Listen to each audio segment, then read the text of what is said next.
Hello, and welcome to Change the Face of Yoga, teaching toddlers through golden oldies. I'm very excited to be talking to lots of yoga teachers who will explain their passion for teaching yoga to students with different ages, physical fitness levels, wellness levels, and different goals. They will explain the benefits of yoga for these students and will be including teacher tips and pose modifications. I am Stephanie Cunningham of Yoga Lightness, and I've been teaching over 50s for 10 years. So this area is my passion and the passion of many other yoga teachers that you will be listening to in this series. Thank you so much for listening, and let's get started.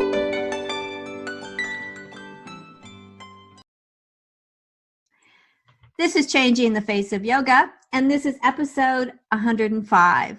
And I have a really exciting guest today. This is our first yoga student on Changing the Face of Yoga. Her name is Diane Randall, and Diane is an energized, committed, and passionate about leading wellness conversations around life balance, self-care, plant-based nutrition, and whole life wellness. Her joy is seeing individuals adapt health and wellness methods that reduce stress and bring harmonious balance to their lives.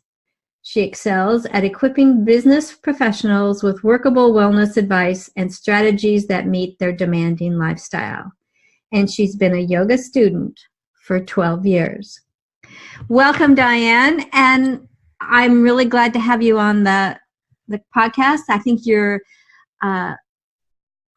the way you're going to look at it is very different from most of my guests, and I'm really excited to talk to you about it. So can you just tell us how you started in yoga? I started in yoga many years ago, probably 15 years ago. Oh. I went to a class. I won't say I started. I'll say I went to a class maybe 15 years ago. And I went with my brother. And just to make the story go faster, I did not like the yoga because my mind was running 50 miles a minute. And then here I am in this yoga class trying to relax and be still, and it just wasn't happening. So I decided that yoga wasn't for me. Okay. It wasn't for me because I'm laying down in Shavasana thinking about all the calls I need to make, all the things I needed to do. So I left the class and I didn't go back until about 12 and a half, 13 years ago, when what I realized was I wasn't ready. Okay. I wasn't ready for yoga because my life at that time was so hectic, so stressed. I literally had a monkey mind just going 50 miles a minute. I wasn't sleeping. And what I realized was when I went back that I was really ready to settle into the classes, just to see what it was all about. Because at that time, I had very high blood pressure and a lot of stress. So I was just looking for something to help me to just calm myself down. But what ended up happening, I surrendered really into the practice because I didn't know what I didn't know. But what has happened over the years is I found so much peace, so much enjoyment in just having a calm mind. It really helped me to settle down over time, and I didn't even see that coming. Not only did it help me settle, it has really enriched my life in a way over time that I have developed more patience. My heart has opened up a lot more, just settling into the calmness of the meditation and the yoga. So what I'd say is it's really, really helped me to change my life over the years.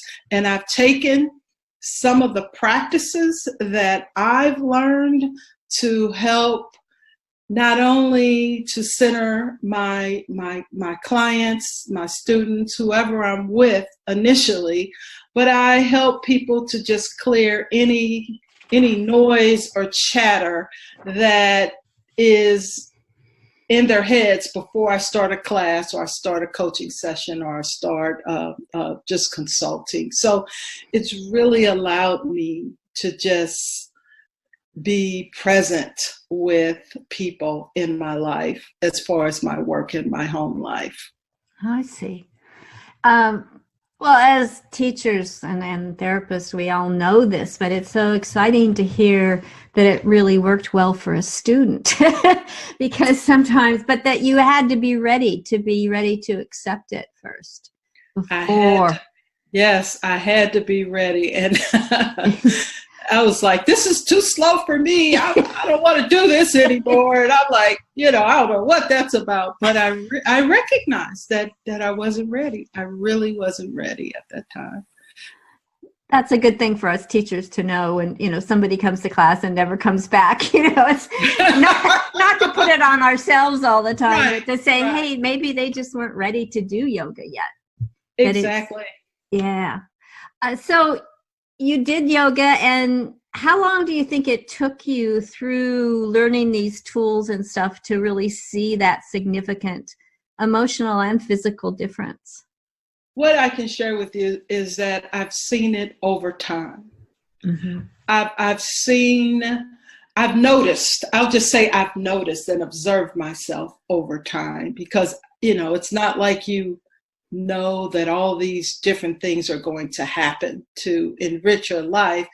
I would say after a few years, I started noticing how much more peaceful I was, how I was engaging and sharing what I learned in my practices, just not even thinking about it. It just became part of what I do to help to settle and integrate myself into my life, as well as sharing with others. And I know how good I feel, using some of my yoga techniques, that I just shared that with everyone around me.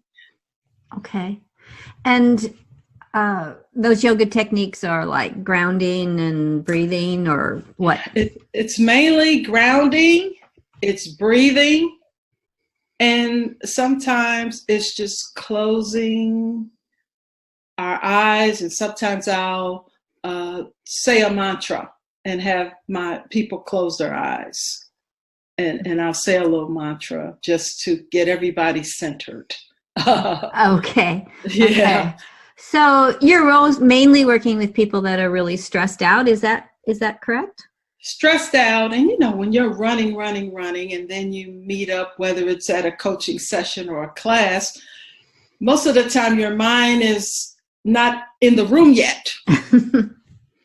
So what I do to bring everybody together and just to clear and release whatever chatter is going on in that moment, just to get everybody in the room and ready for what I'm about to say or do.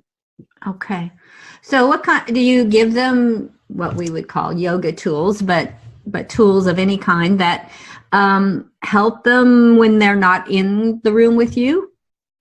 No, I don't do that. No, okay. It's mainly a tool to get everybody present to what we're about to do, as well as get me present and grounded for what I'm about to do with my audience. I see. Okay. Mm-hmm. Now you actually have expanded this out so that you're looking at wellness on several different levels. I think you were talking about life balance, self-care, plant-based nutrition. Yes. So were you doing that before you started taking the yoga, or has it been kind of afterwards that also? I'll say it's been evolving. It's like the more peaceful and the quiet my mind became, the better I felt, because I feel the yoga helped with the stress. So at that time, I just evolved into looking at life balance, helping people with demanding schedules like mine was at the time, to just settle into their life and take care of themselves, not only mentally, physically, and spiritually, but just to look at the whole. And I feel that the yoga helped to settle me down enough so that I could share everything that I was learning, which allowed me to show up and just be present in the moment and grounded. And that is such an awesome feeling and experience, to just be grounded in the moment. And when you're running around all the time, you notice that difference. You notice it. Okay. That's not something you experience all the time. Yeah. Yeah. Do, when you say that were really stressed in your job, have you changed your position, or have you just changed yourself? Oh my goodness. As I've changed myself over the years, everything changed.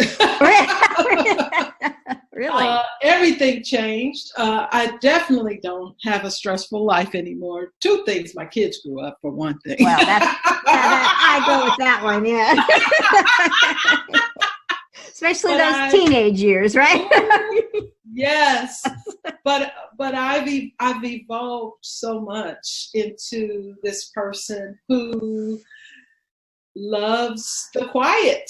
When I was younger and stressed out, just being still and quiet, it just didn't feel right at the time. But that's my life. That's who I am. And in my work, a lot of it is helping people to come into balance, whether it's with their food, whether it's with their mindset.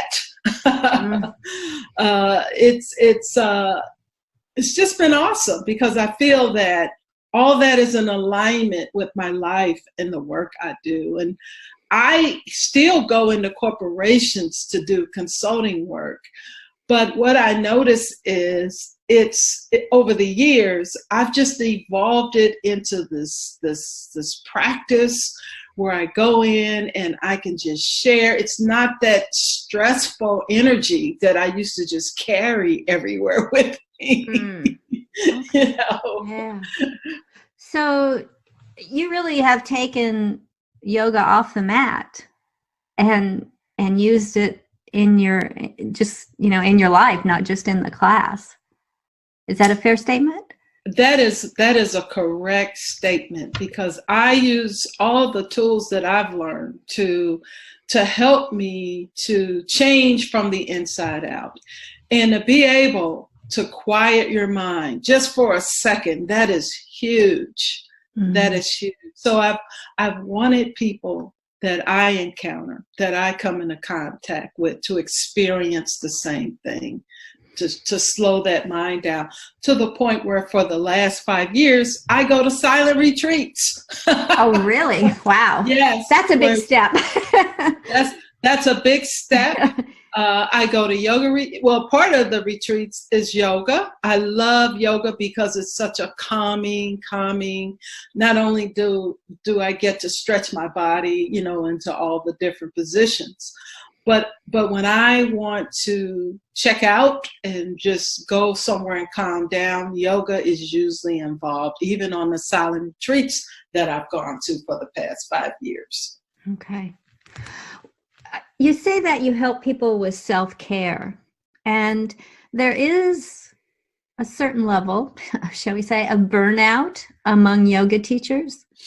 What would you say to someone to help them with their self-care? What would you give them, some tools or some help? Or the first thing I would say, and the main thing I would say, is I always tell people to check inside, to really close your eyes and explore, to really feel where what's going on. What is the truth of what I'm experiencing? Because when you burn out, it's a combination of things that have happened over time.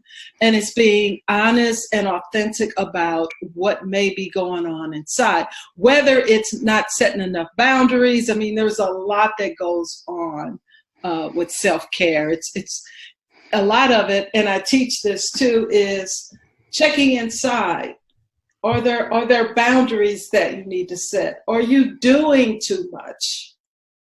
It's really taking an honest look at your life and what's going on to get an indication of where your energy and attention is in the moment, or around the time that you're feeling burnt out. It's exploring that burnout. What does that mean? What has transpired?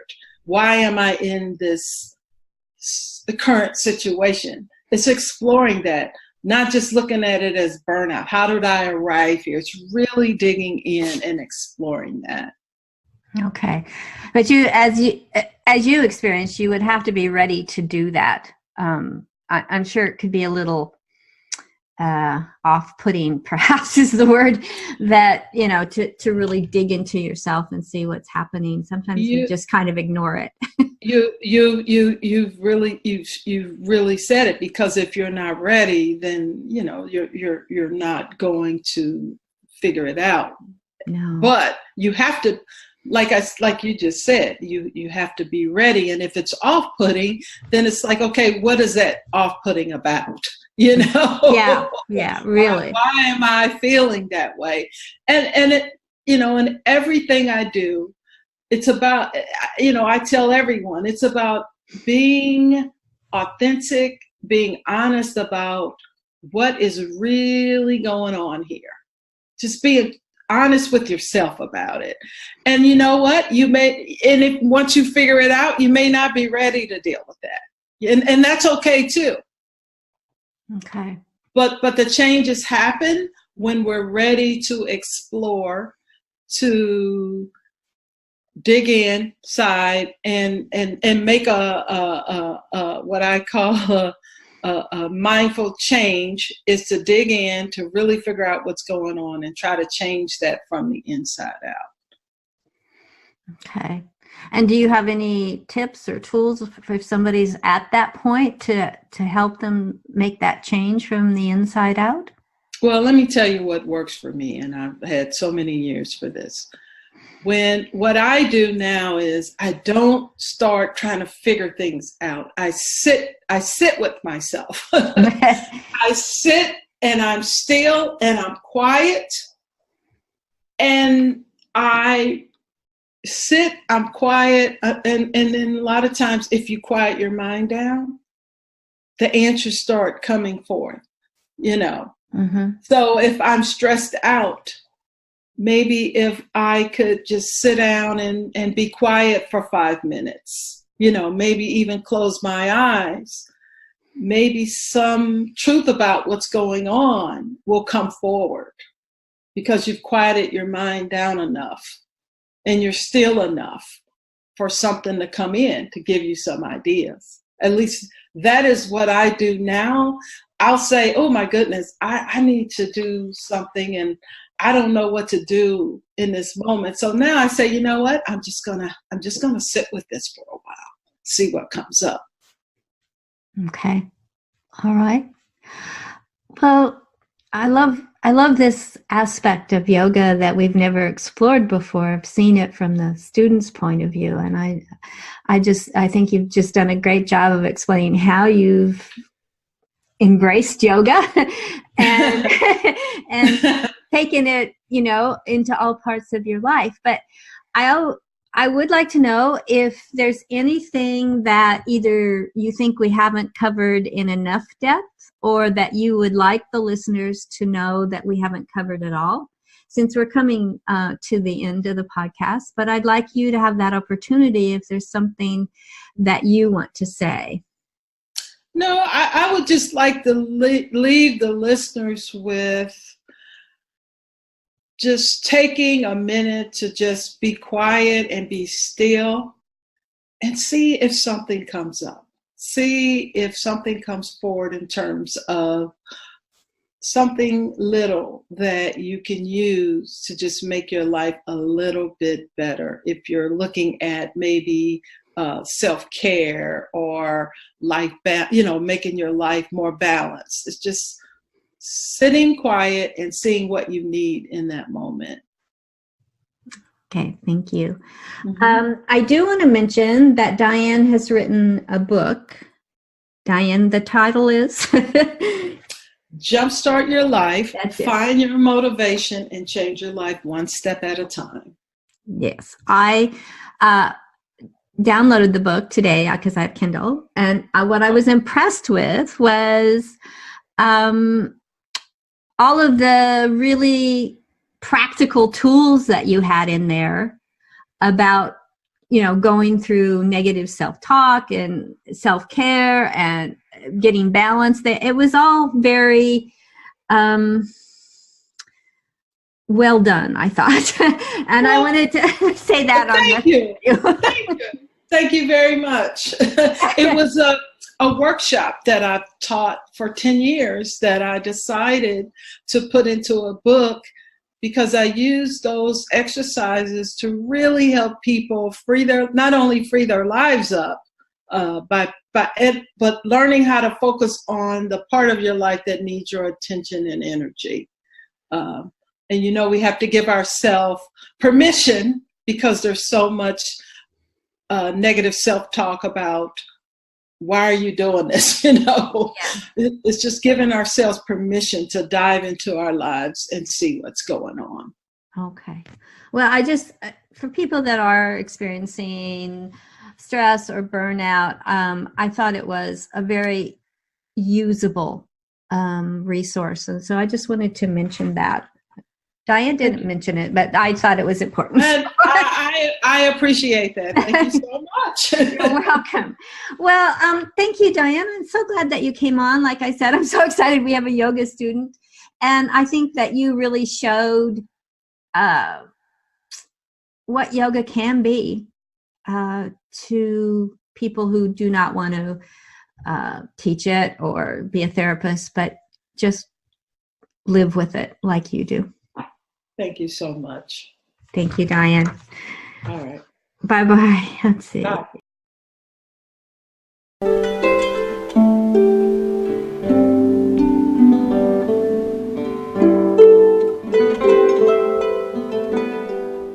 Thank you for that wonderful interview.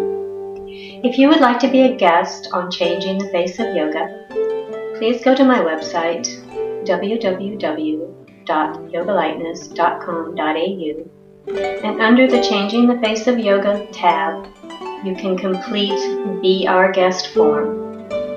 After reviewing the form and finding it applicable to this podcast, we will send you a link to schedule an interview.